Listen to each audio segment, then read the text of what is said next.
Right, we're back in the Porterhouse once again, and today we are talking about some of the best beer in the world that comes from the Czech Republic.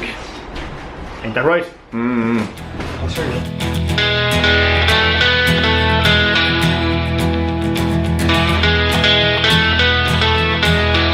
Let's get on with it. Let's get on with this. What are we doing today, baby? Today we are here in the Porterhouse once again for more beer talks, and today we're going to continue with our journey from, we started from Belgium, we've gone to Germany, we're going to continue east, we're going to go to Czech Republic. Via Bohemia. Not Monrovia. Bohemia is in Czech Republic. Is that part of Germany? No, it's part of Czech Republic. Czech Republic, Czechoslovakia, whatever they call it this week. So that was a great start. That was a good start. Yeah. We've managed to upset two countries. Pilsen. I love Pilsen. Pilsen's a great city. Hopefully we can make a trip there sometime. It's in the plans. It's in the plans. Well, let you take over, because no, I know very little, except that it's absolutely fantastic. Pilsner Urquell. It's brewed in Pilsen. These are Pilsner glasses. You see what we're doing there? I never did that. That is a half-pint Pilsner glass. Grab this one. So, what we have here, boys and girls, we've mentioned, look at that. Is that or is that not perfect image? Yeah. 2/3 of the beer produced in the world today are based upon this beer. Lager, and all of that entails is based on this beer, which is still produced today, and it's still bloody delicious today. Marvelous. I think let's say as it is. This would be what most people would associate with the box standard lager. Can I have a normal beer, please? Yeah. Define Like, normal. Oh, well, look at that. Could I get a lager? Yes. The word lager. Just is very broad. What? Which is, you can understand that the staff in the Porterhouse can get a bit frustrated when somebody comes in and orders a lager, because how many lagers do you have? We make 4 of our own, and we have maybe another 30 odd in the fridge. But it's not about asking for lager. It's people who say, oh, any beer. You don't walk into a restaurant and say, oh, food, whatever, any kind of food, I don't mind. Oh no, I'll eat anything. When it comes to your table, I'm not eating that. What's that? Yeah, exactly. I wanted normal food. Frustrated. So anyway, yes. Oh, yeah, this to me smells like summer. It is a. Every time I'm in summer, the Czech Republic is in summertime. So. Oh, yeah.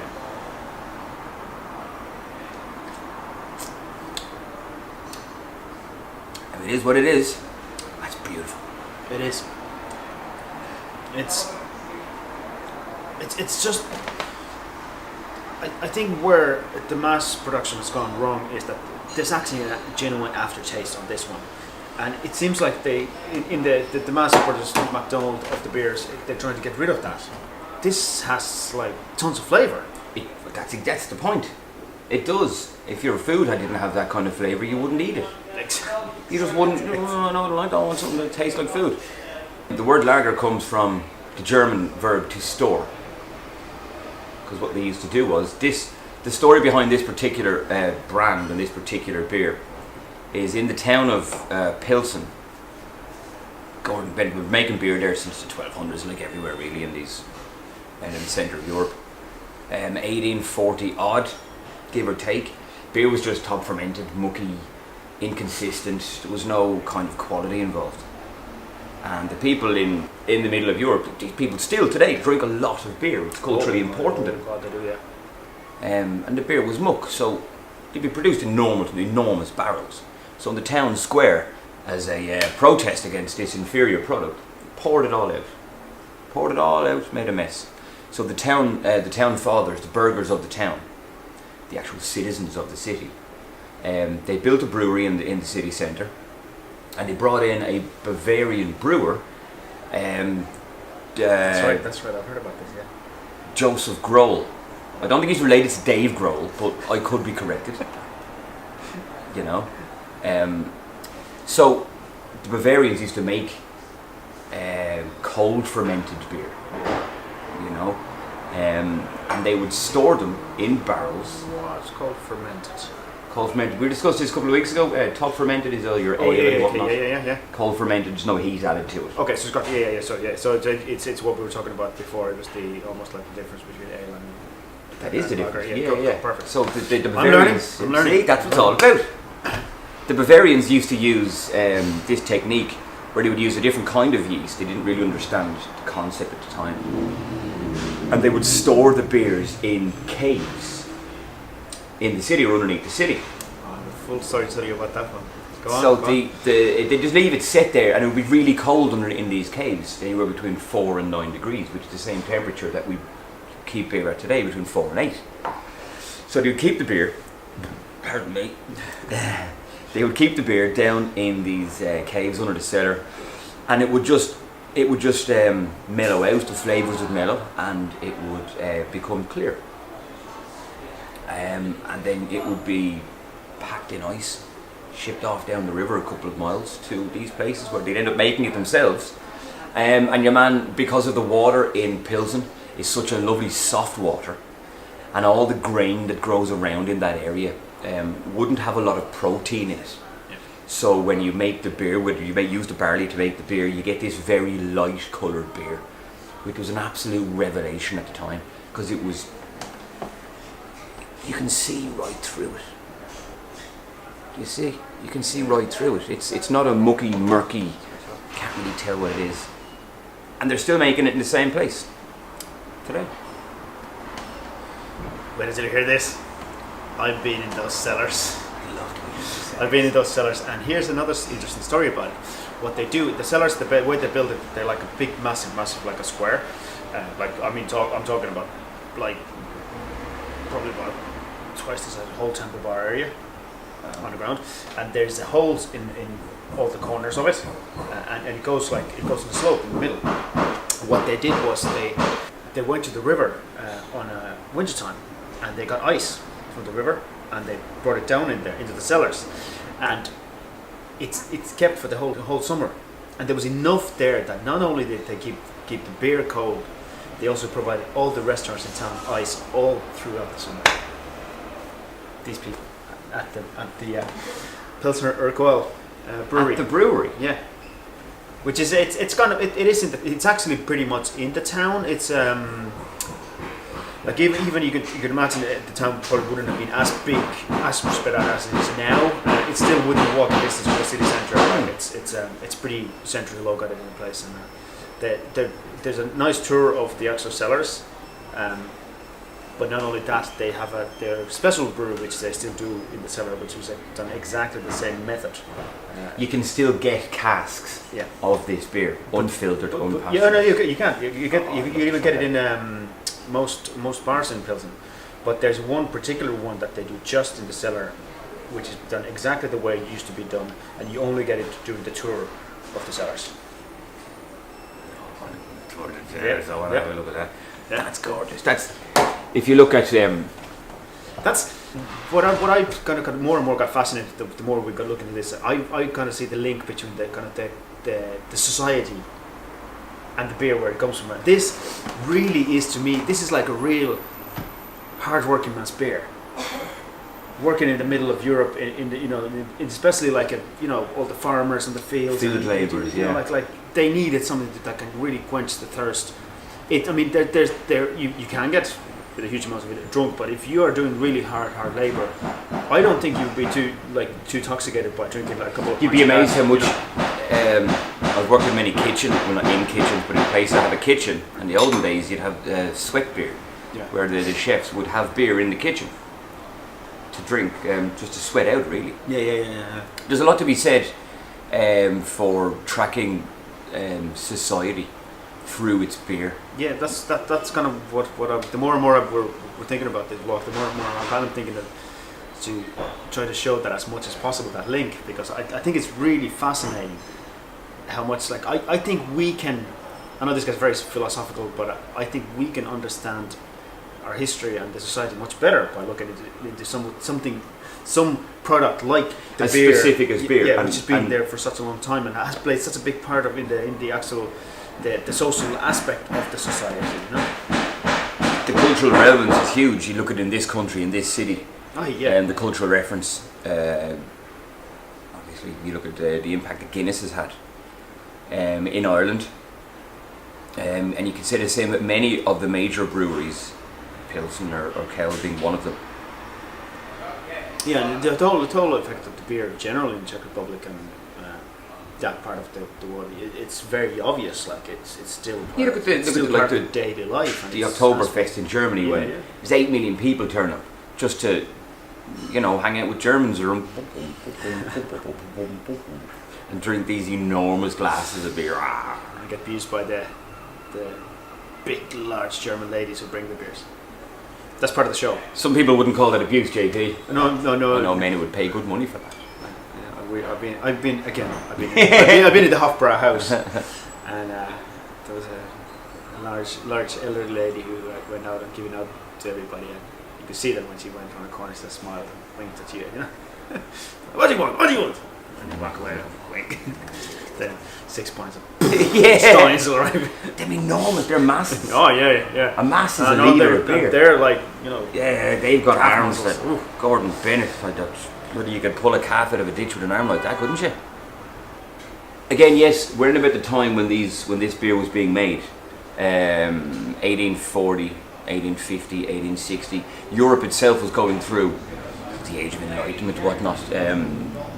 The infrastructure of the continent was improved greatly in the 10 or 20 years. The beginning of this. So, for example, just when it became really popular in its local area, it was an absolute revelation, this style of beer. And then before you know it, the infrastructure of the continent's bigger and better, and the train lines are better, and all of a sudden you can buy the beer in Vienna, you can buy it in Switzerland, you can buy it in Germany, you can buy it in Paris. Love all of that. Everything that they've done for beer itself. You drink beer, you couldn't trust the water, you could trust the beer though. Yeah.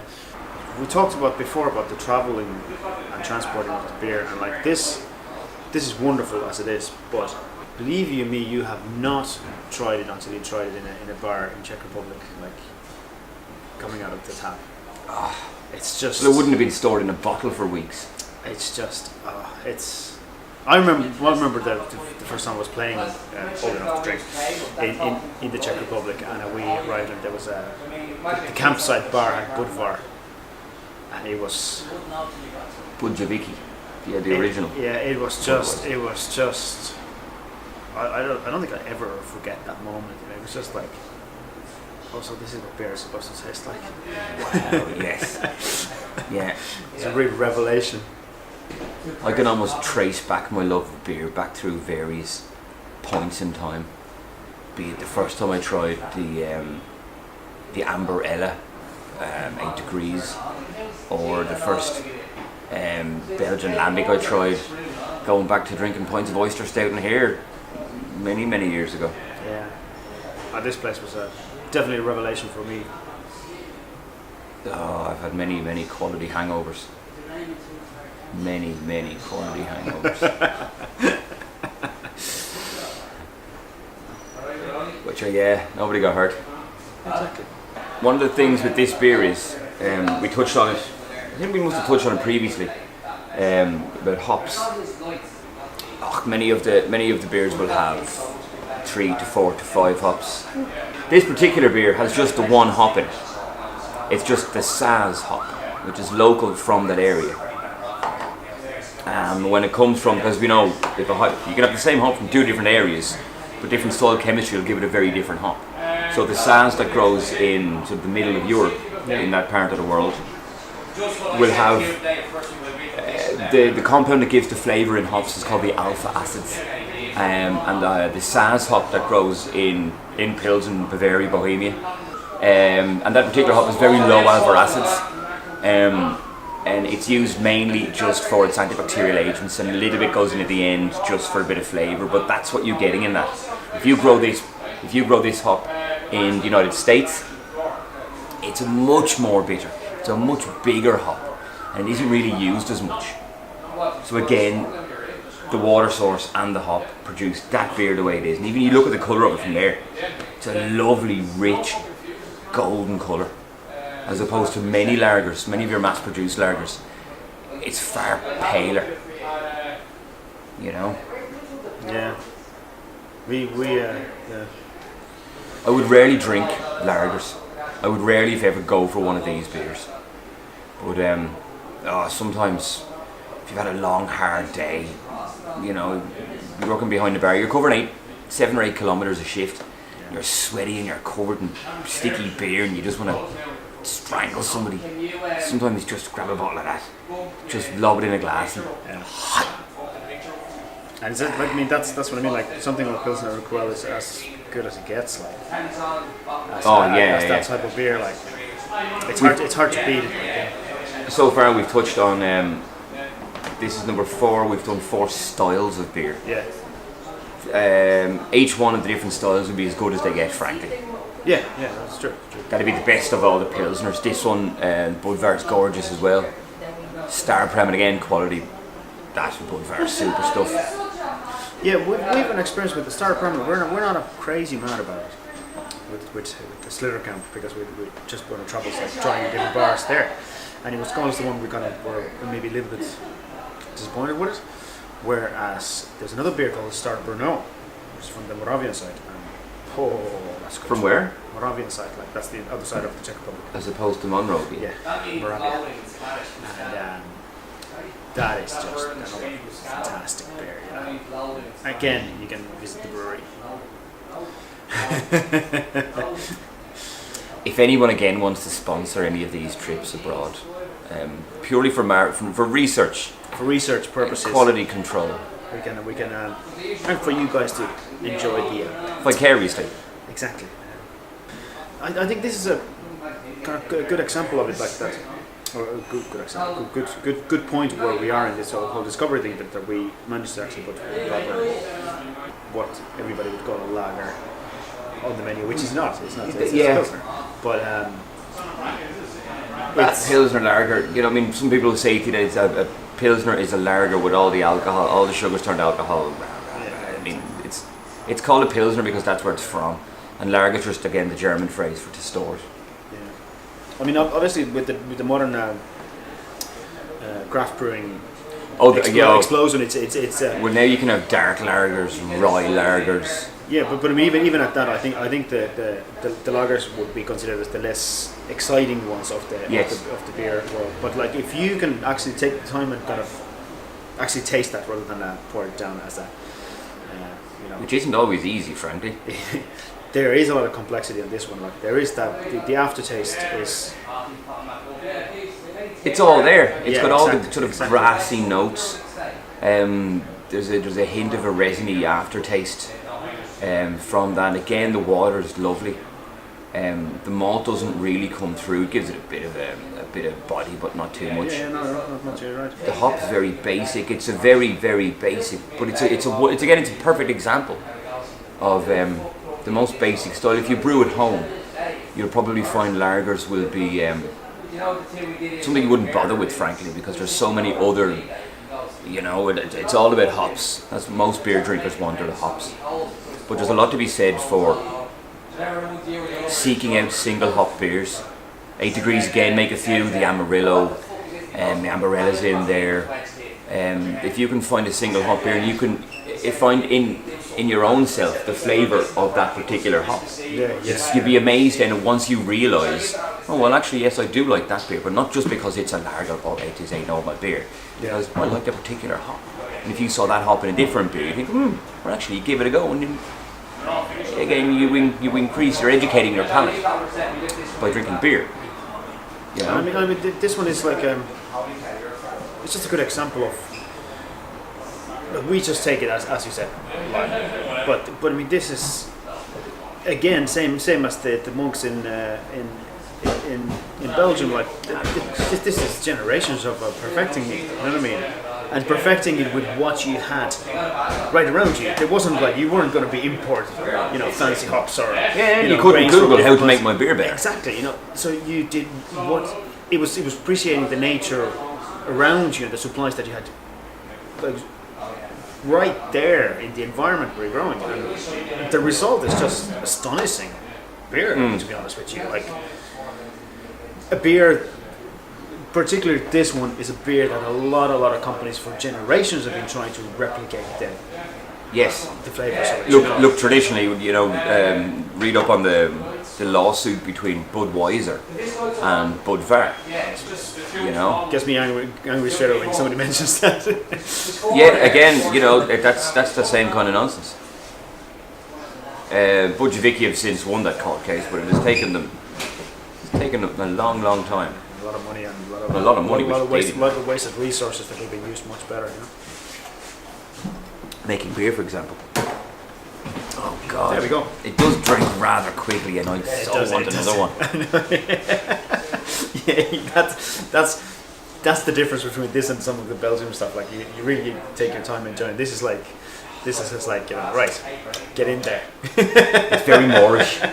It really is. You finish that and you think, I gotta have another one. And like genuinely, I'm working now shortly, so I have to be 100% focused. And JP's obviously working as well. Dedication here and focus. It's just extraordinary. I don't know how we do it. I think that's a quite intense introduction to Czech beer. I think that's quite wonderful stuff we have there. So we're going to leave you with this one. As I said before, and I'm going to say it again. Next month, March, is going to be our look into the Irish stouts and. Irish stouts and Irish beers. Irish beers. Yeah. Like some of my favourite beers are Irish beers. There's going to be specifically because of the Paddy's Day, land on that wonderful month. We're going to spend the whole month dedicated to that. So if you guys have any questions to do with Irish beers, please leave them in the comments. We're going to address them. Where the comments are just here.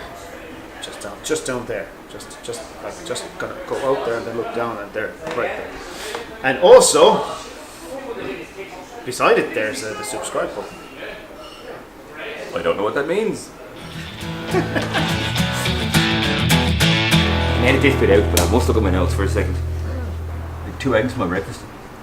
Eggs are like just one of the I cut a pepper in half, and I cut the bottom out of it, and put that in the pan, chopped in a whole clove of garlic, cracked in an egg, left it at that in the pan. Beautiful. Perfect. Beautiful. 10 minutes.